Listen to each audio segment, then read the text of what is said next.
Lá para mais uma história aqui nesse canal. Bom, tá chegando agora, se inscreve, deixa seu joinha, deixa seu comentário, deixa aquele likezinho que você já conhece, quer mandar história e e-mail passando aqui na sua telinha e se embora comigo para a história de hoje. Olá Dani, meu nome é Alice, tenho 28 anos e sigo seu canal há muitos anos. Gostaria muito de compartilhar com as Alices uma história da minha vida. Dani, eu sou filha única por parte da minha mãe, mas tenho 2 irmãos por parte de pai. Meu pai veio de uma família miserável e desde cedo estudou e trabalhou muito para se tornar um advogado. Mesmo morando num bairro simples, meu pai sempre deu o melhor que pôde para os filhos. Eu estudei em uma escola particular do bairro que era bilíngue. Uma escola particular do bairro, mas a escola era bilíngue. Nunca tivemos outros luxos, inclusive eu era mais humilde da minha turma. Mas a educação tinha que ter. Meus pais não brigavam comigo por nada, somente por conta de notas da escola. Eu sempre gostei de estudar, e quando chegou a época do vestibular, eu passei em uma ótima posição. Uma das melhores universidades do meu estado, ela passou.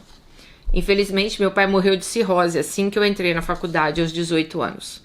Ele era alcoólatra, mas pelo menos teve o orgulho de me ver entrando na universidade. Eu ralei muito para pagar a faculdade, pois por mais que eu tenha conseguido uma bolsa de 50% por mérito, ainda assim o valor era pesado. Os anos se passaram e eu me formei, e nessa época eu já estava empregada numa empresa multinacional. Comecei como estagiária na empresa e atualmente sou a gerente mais jovem do meu setor. Mas, como dizem, não dá para ter tudo. Desde jovem, encontrei muita dificuldade para encontrar homens que levassem a vida tão a sério quanto eu. Por isso eu demorei muito a engrenar num relacionamento. Parecia que eu nunca era a primeira opção de ninguém. Como eu já me decepcionava, resolvi focar em outras prioridades. Então eu tive diversos rolos por alguns anos, mas nada sério. Como eu disse, essa universidade era particular e cara. Não havia muitos estudantes snobs, filhos de papai que nunca trabalharam, e eu nunca me identifiquei com essas pessoas. Até para amizades era difícil e fiz poucos amigos. Mas bons, alguns levo comigo até hoje. No final de 2019 eu conheci Arthur. Ele era de uma outra universidade, que era semelhante à minha, mas era diferente. Arthur era tímido, inteligente, bonito, me tratava bem. Logo começamos a namorar. Arthur vinha de uma família com uma condição financeira bem melhor do que a minha, mas ele nunca me tratou de forma diferente. Pouquíssimo tempo depois do nosso relacionamento, a pandemia começou e minha vida virou de cabeça para baixo. Eu me tornei responsável financeiramente pela minha casa. Eu tinha um TCC para fazer, eu estava me formando em inglês e o trabalho estava me sobrecarregando. Então, nos 2 primeiros anos do nosso relacionamento, passávamos o final de semana inteiro em casa, até alguns dias da semana também. A única energia que eu tinha para tempo livre era comer e ver série. E com isso eu engordei 10 quilos. Tive um corte químico no cabelo, pois os salões estavam fechados e eu tentava fazer química em casa. Eu não tinha um tostão no bolso, nem para comprar uma calcinha. Com tudo isso, minha autoestima foi lá para o chão. Após 2 anos de já formada, fui promovida no trabalho e resolvi me cuidar. Comecei a fazer exercício, seguir um tratamento da endocrinologista e as coisas foram voltando. Bom, também a pandemia foi passando, né? E tudo foi reabrindo.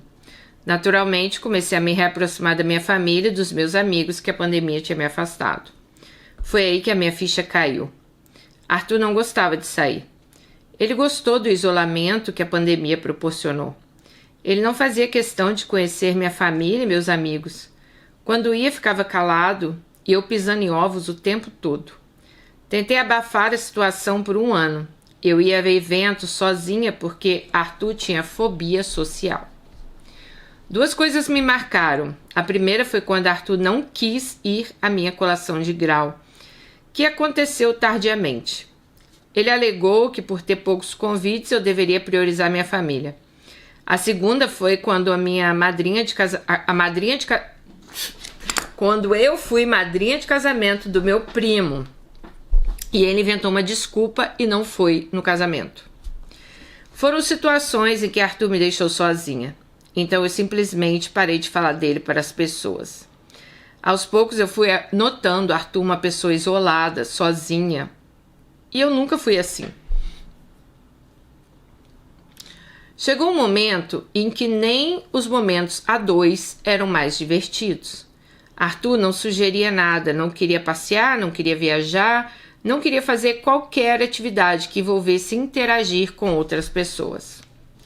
Após o total de 3 anos e meio de relacionamento, eu não aguentei e terminei com Arthur. Eu não sofri, pois eu vinha sofrendo com a ausência dele já há algum tempo, então foi mais um alívio. Após esse período, eu entrei na melhor fase da minha vida. Emagreci, viajei ao exterior, fui promovida. Foi aí que conheci Romeu por acaso. Nossa química foi instantânea. Nós nos dávamos muito bem. Romeu tem a mesma idade que eu. Um cara bonito, íntegro, engraçado, bom de cama. A única questão é que Romeu tem uma história de vida pesada. Os pais dele nunca incentivaram os filhos a nada. Sempre foram bitolados dentro da igreja e puniam os filhos por tudo. Ele terminou o ensino médio na pior escola da região, trabalha como auxiliar de produção e ganha um pouco mais que o salário mínimo. Ele morava na mesma casa da família, uma casa caindo aos pedaços, na qual, dos 6 filhos, somente ele mais 2 trabalhavam para sustentar. Os outros 3 são 3 parasitas. Uma de 30 com 3 filhos, 2 adolescentes, uma criança, ninguém trabalha, ninguém limpa a casa e ainda ficavam com som alto todo dia, inclusive dia de semana até tarde. Diversas vezes, Romeu era um dos poucos que contribuía. Ele só tinha ovo para comer e muitas vezes o que estavam em casa. Mesmo sem fazer nada, inclusive a mãe de Romeu sequer se dava um trabalho de guardar uma comida para o homem, né? Nessa época eu estava reformando e mobiliando a minha casa, uma casa que faz parte do terreno que meu pai tinha deixado para mim. Assim que a casa ficou pronta, convidei Romeu para morar comigo. Incentivei ele a cortar o cordão umbilical que ele tinha com aquela família sanguessuga. Incentivei ele a conseguir um emprego melhor e tirar a carteira de motorista. É óbvio que ainda assim eu ganho mais que Romeu, mas a gente divide as contas proporcionalmente. Romeu é caseiro, prestativo, fiel, não tem vícios, me trata muito bem minha família e meus amigos. O único problema que eu tenho é a família de Romeu. Dani, eu sempre morei no mesmo bairro, então a família de Romeu sabe que onde eu moro é uma herança de família. Quando vem Romeu, ele me conta que eles comentam o quanto ele venceu na vida, que ele agora não liga para os pobres. Não se importa com a mãe que está passando necessidades. Romeu nem se dá o trabalho de responder às provocações para não fazer a mãe passar nervoso. Quando eu reformei a casa, eu construí um puxadinho nos fundos com a intenção de alugar. Mas como eu tenho gatos e cachorros, esse puxadinho virou um ambiente para eles. Chegou nos meus ouvidos que a família comentou que estão prestes a ser despejados. Me deu até taquicardia agora.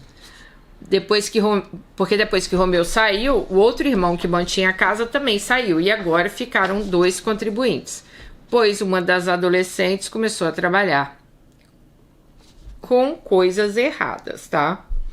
Para ajudar em casa. A mãe faz vista grossa. As pouquíssimas vezes que eu vou com o Romeu à casa deles, o assunto é sempre o mesmo. Estamos endividados, cheio de contas. Até que um dia a irmã dele falou, em tom de brincadeira, que se fossem pra rua iam pedir abrigo no puxadinho dos fundos lá de casa. Eu nem ri. E não fui mais lá, para verem que nem de brincadeira aquilo ia acontecer. Chegando em casa, avisei a Romeu que isso jamais vai acontecer e ele está de acordo comigo. Eu disse a Romeu que podemos ajudá-los a procurar uma casa mais em conta ou ajudar a limpar o nome da minha sogra para ela dar entrada em uma dessas habitações sociais. Isso é o máximo. Soube que eles estão sem água e prestes a ficar sem luz, pois nem acordo estão pagando. O acordo que eles já devem ter lá, né? Só uma questão de tempo para eles serem despejados. Eu fico com pena das crianças, cogito denunciar anonimamente para o conselho tutelar, sabe? Já deixei claro que aqui em casa eu não vou receber ninguém. Romeu também está preocupado com a mãe, mas em nenhum momento ele sugeriu que eles vieram morar aqui. E isso ele já deixou bem claro para a família dele. E vocês, Alice, concordam com o meu posicionamento? Ah, minha filha, eu concordo em gênero, número e grau. Vê se eu quero essa família encostada dentro da minha casa. Não, que eu, hein? Você ajudar é uma coisa. Ajudar é uma pessoa que trabalha ou tá precisando de uma ajuda. Agora, pegar um monte de gente encostada, enfiar dentro de casa e, sabe, vai acabar com a sua vida, Alice. O seu casamento eu nem digo. Sei se der tchau pro casamento. Porque, querendo ou não, é mãe dele, né? Eu não tô falando que ele vai ficar do lado da mãe dele, mas é mãe dele. Vamos lembrar dessa história. Olha, minha filha, você faz o seguinte, você procura aí ajudar, limpar a mão dessa sogra sua, limpar, ou, né, igual você falou, ver uma casinha aí barata, ó, tem uma casinha aqui, vocês vão pra lá. E deixa bem claro, assim, pra eles, olha, sei lá, vou ajudar por 2, 3 meses, aí depois vocês se viram, porque a irmã, se tá todo mundo aí adolescente, todo mundo pode pagar, né? Não. Ai, gente, olha. Eu vou falar uma coisa pra vocês. Se você, minha filha, deixar, vai todo mundo encostar aí. Porque eles estão acostumados com isso, né? Acostumado com o Romeu ajudando, o outro irmão ajudando. Então, assim, cara, às vezes eu fico olhando e eu penso, como é a vida desse povo? Faz nada da vida. Se você é herdeira ainda, sei lá, né? Tem de onde tirar, é uma coisa. Agora, você ser pobre, vamos falar a verdade, e não querer fazer nada da vida, a minha cabeça surta. Porque como que você vai comer? Como você vai pagar suas contas? Você vai ficar esperando o resto da vida pela bondade das pessoas? Pelas pessoas terem que ficar ali te sustentando? Gente, não rola isso. Sabe, é inacreditável. Não dá. Não. Alice, minha filha, você já fez bem, já corta esse mal pela raiz, nem vá lá visitar. E se ele falar alguma coisa, você já fala aquilo. Não, aqui em casa não dá, mas a gente pode ver aí um lugar para eles morarem. Nem pense, porque se entrar aí, não sai.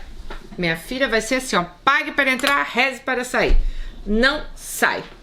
O que vocês acham, gente? Deixem aí os comentários que ela pediu para vocês também opinarem. Por favor, opinem aí, mas eu tenho certeza que a maioria vai concordar comigo. Um beijo e até o próximo.